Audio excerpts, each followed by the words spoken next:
Vous connaissez probablement Paul-Claude Racamier pour son travail sur la notion d'incestuel. Racamier, psychiatre et psychanalyste français, qui a consacré une grande partie de sa carrière à explorer la notion de soin en psychiatrie institutionnelle.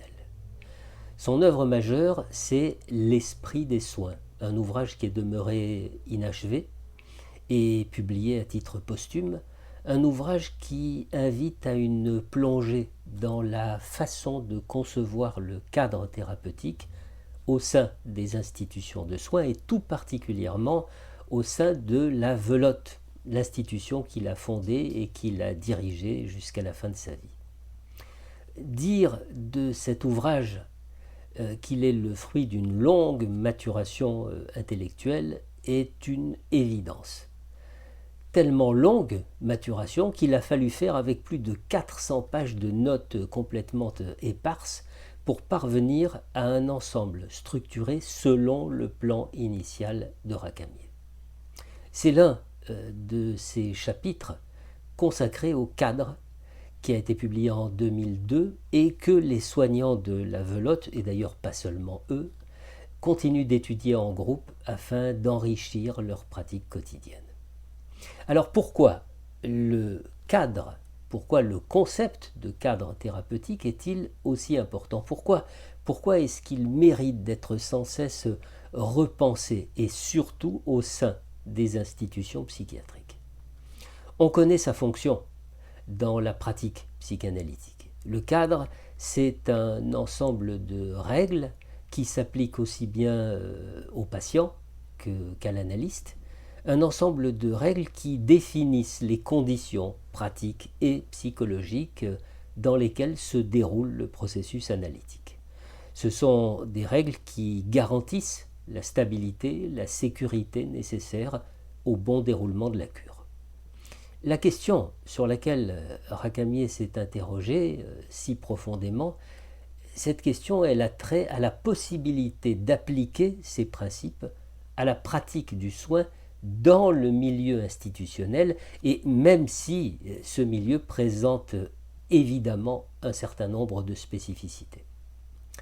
Sa conclusion, c'est que si une transposition directe n'est pas vraiment envisageable, en revanche, les principes sous-jacents du cadre analytique peuvent inspirer la structuration du soin en institution. Cette adaptation demande de repenser les méthodes et les principes pour créer un environnement thérapeutique qui soit adapté justement aux spécificités institutionnelles. Dans ce contexte-là, celui de l'institution, le cadre aurait alors plusieurs fonctions. D'abord, il remplirait un rôle de filtre. On pourrait vous voyez, le comparer à une enveloppe protectrice à l'image du fameux parexcitation freudien. Le but de cette enveloppe protectrice n'est pas du tout de couper évidemment le patient du monde extérieur, mais d'amortir les perturbations qui pourraient éventuellement survenir. De cette façon, on assure au patient un environnement suffisamment stable et suffisamment sécure.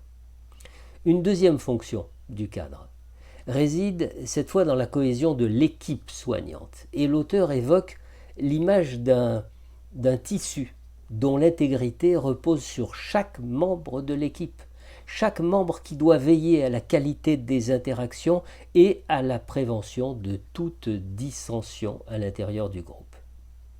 Une autre fonction serait celle essentielle du franchissement.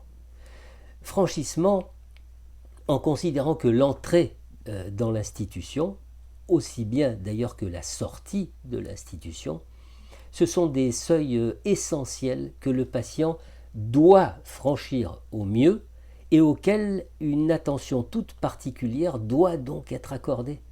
Une attention d'abord à la demande initiale qui est formulée au moment de l'entrée dans l'institution et une attention par l'accompagnement qui doit présider au départ, c'est-à-dire présider au processus de séparation d'avec l'institution et d'avec les soignants.